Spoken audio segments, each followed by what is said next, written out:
Бүрний хүрнээр улааны улаанаар шарын шар утсаар ногооны утас. Зүүмэл урлал бол давны үүсийг ашиглан бүтээгдэхүүн болгодог байгаль дээлтэй гар урлал юм. Манай эртний өмнөх эртний Египтээс үүсэлтэй энэ өв соёлыг монголчууд ч өргөн дэлгэр хөгжүүлж ирсэн төвхтэй. Энэхүү урлалыг Өвөрхангай аймагт хөгжүүлэхээр урлагийн улс салууна нээсэн инх тогтохтой ярилцлаа. Торог давны үүсийг өнгийн тохируулж, материалынхаа шин чанарыг тохируулж зүйж урласнараа юу ч хийж болдог.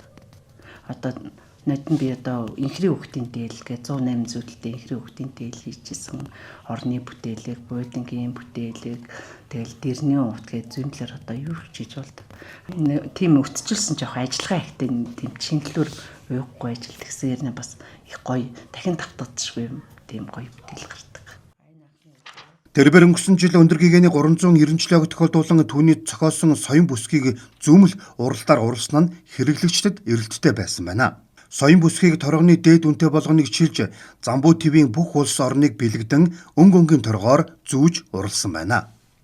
Би анхныхаа соёмын бүтээлийг зүүмэл урлалаар 23 оны зуны фестивалд зориулж хийсэн. Тэгээ фестивалд өөрийн биеэр бас оролцоод аймагуудын тэр сайхан орчуудын хийсэн бүтээлүүдийг сонирхож исэн.